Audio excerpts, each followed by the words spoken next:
दिल्ली की वो सुबह कुछ अलग थी। सर्दी ने जैसे शहर को अपनी चादर में लपेट लिया था।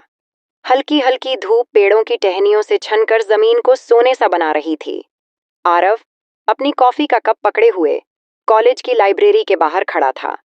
उसकी आंखों में वो बेचैनी थी जो अक्सर एक अधूरे किरदार को महसूस करते वक्त लेखक को होती है। तभी उसने उसे देखा, वो लड़की जो अकेली एक कोने में बैठी थी, किताबों से घिरी हुई। काले बाल, गहरे भूरी आंखें और सफेद स्वेटर में लिपटी एक खामोश रहस्य। शायद कुछ तो है इस लड़की में, आरव ने खुद से कहा। पहली बात आरव ने बहाना बनाया और पास पहुंचा। आरव, माफ करना, क्या तुम्हारे पास एक पेन है? सिया बिना देखे, ब्लैक चाहिए या ब्लू? उसने उसकी ओर देखा, हल्की मुस्कान दी और ब्लैक पेन उसकी ओर बढ़ा दिया।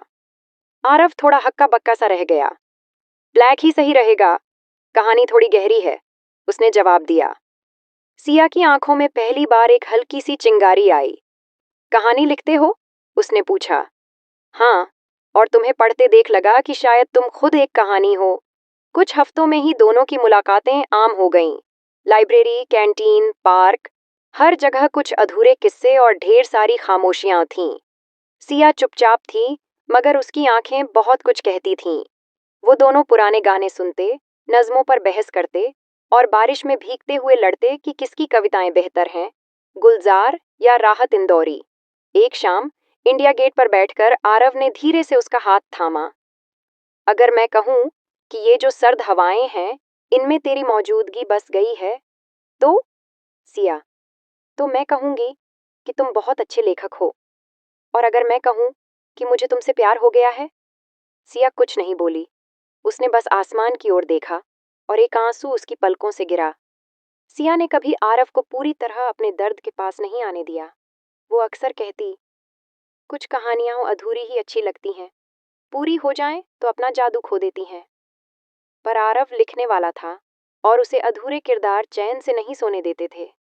फिर एक दिन जब वो उसे बिना बताए किसी बहाने से हॉस्पिटल ले गई तो सच सामने आया। मैं मर रही हूँ आरव, ब्रेन ट्यूमर है और आखिरी स्टेज में हूँ। आरव की आंखों में वो टूटन थी जिसे लफ्ज बयां नहीं कर सकते। तो क्या मैं तेरे आखिरी दिनों की दवा तक नहीं बन सकता? उसने गुस्से से पूछा।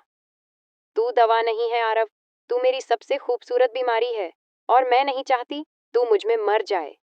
सिया ने उससे दूरियां बना लीं। फोन नहीं उठाया, मैसेज नहीं किया, बस गायब हो गई। आरव रोज उसकी गली में जाता, उसकी खिड़की की तरफ देखता और खाली हाथ लौट आता। फिर एक दिन एक डाकिया आया और एक चिट्ठी दी।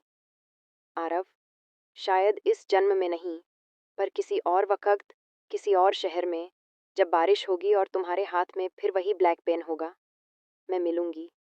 मेरी नज़में, मेरी यादें और मेरी साया तुम्हारे साथ रहेगी, हमेशा की। सिया। साल बीत गए।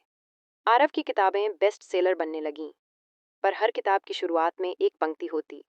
वो मेरी कहानी की सबसे खूबसूरत चुप्पी थी। एक शाम उसकी किताब लॉन्च पर एक छोटी बच्ची आई, सिया की आंखों जैसी आंखें लेकर। आप आरव अंकल हैं? मम्मी कहती थीं आप उनके सबसे प्यारे दोस्त थे। आरव कांप गया। उसकी बहन ने बताया कि सिया ने अपनी बेटी का नाम रखा था साया। उसे पालने की जिम्मेदारी आरव को दी गई थी। और उस रात पहली बार आरव ने साया को गोदी में लिया और कहा, अब तेरी मम्मी की कहानियां तू सुनेगी, मेरी आवाज में। अंतिम शब्द, प्यार हमेशा रहने के लिए नहीं होता। कभी कभी वो हमें सिखाने आता है कि खामोशियां भी बोलती हैं।